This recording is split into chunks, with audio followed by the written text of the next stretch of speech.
Salut à tous, je suis Maestro Delens et dans cette nouvelle vidéo, on va faire une petite réflexion sur la situation au Gabon. Vous le savez, il y a un coup d'État au Gabon et dans ce coup d'État, il y a quelque chose qui cloche. Il y a quelque chose qui ne colle pas bien, qui ne colle pas du tout. On pose la question. Et c'est important de la poser parce que vous le savez mieux que moi, sur le continent d'Afrique, il y a deux formes de coup d'État. Il y a un coup d'État qui est le bon coup d'État pour le continent, pour la communauté internationale. C'est le coup d'État qui va continuer à défendre l'intérêt des colons, l'intérêt de la France, des États-Unis et d'autres pays occidentaux. Ça, c'est un beau coup d'État pour la communauté internationale. Et ce coup d'État-là, il n'y a pas de problème avec. Mais il y a un mauvais coup d'État.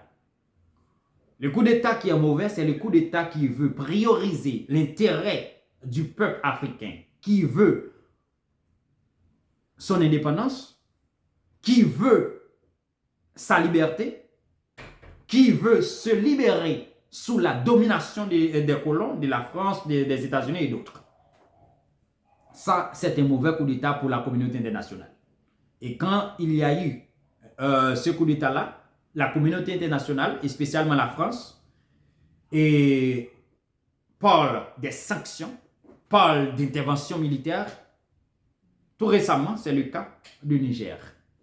Mais dans ce coup d'État, au Gabon, je ne comprends pas la réaction de la communauté internationale. Je ne comprends pas la réaction de la France. Je n'ai pas entendu la réaction rigide de la CEDEAO, de la France, de la communauté internationale, des proclamations, des sanctions rapides. Je n'ai pas entendu ce genre de réaction.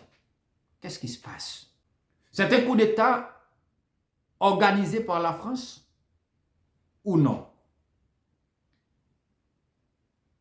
On pose la question. Mes frères et sœurs, Monsieur Ali Bongo, ou le président, l'ancien président Ali Bongo, qui a déjà passé 14 ans au pouvoir et son père a passé environ 40 ans avant lui, Ali Bongo a organisé une élection et tout le monde le sait qu'il a perdu cette élection. Mais il veut à tout prix, il se proclame vainqueur. Pour se libérer d'Ali Bongo, c'est possible d'organiser un coup d'État. Un coup d'État qui va dans le même sens, qui ne va pas déranger les intérêts de la France. Mes frères gabonais, ne sois pas naïfs, ne sois pas bêtes. Sois vigilant, sois compréhensif. Pour le moment, personne ne sait où il va, dans quelle direction le général Daligui va. Le général Daligui, c'est l'homme de confiance du président d'Ali Bongo. Le président d'Ali Bongo est malade, son santé est fragile, il est vieux. Il a passé toute sa vie à servir les colons, à servir les intérêts des puissances extérieures. Si les colons veulent remplacer Dali Bongo, c'est facile d'organiser ce coup de théâtre pour remplacer Dali Bongo par son homme de confiance, le général Daligui. C'est facile. Je ne veux pas dire c'est la vérité absolue. Ce sont des hypothèses. Et c'est pour cette raison, je vous dis, sois vigilant. On va suivre la politique, le général Daligui, avant d'applaudir. Parce que tout le monde sait que le président d'Ali Bongo a perdu dans cette élection.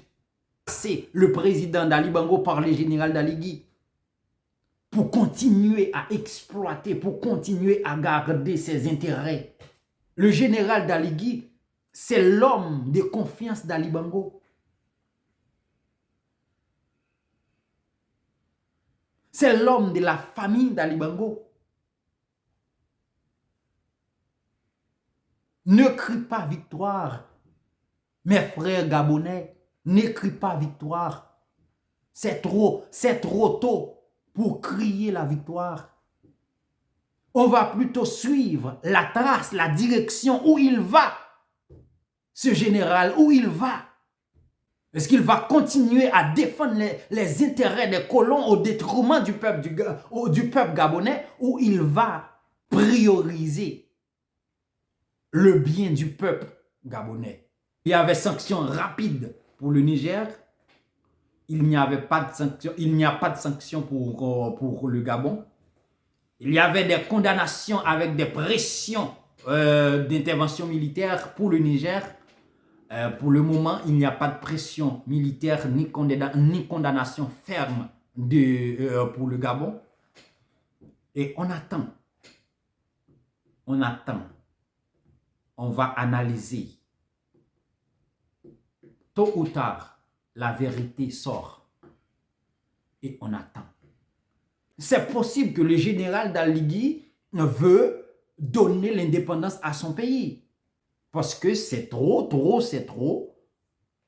Il y a des décennies que son pays est au service, les richesses de son pays sont au service des puissances extérieures, et il veut maintenant stopper ce genre de pratique.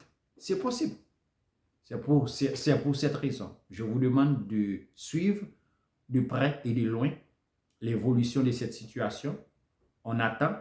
On ne va pas donner gloire à Général Daligui jusqu'à ce qu'on voit clair sa position. Il y a des soldats de la France au Gabon, il y a jusqu'à présent, et le général Daligui ne dit rien sur ça. Et le général Daligui jusqu'à présent ne dit rien sur la question de souveraineté du Gabon. Et on attend. Et on reste en contact par moyen de mes canaux, YouTube, Facebook, TikTok. On reste en contact. Et sur ce, je vous dis, sois vigilant et ciao.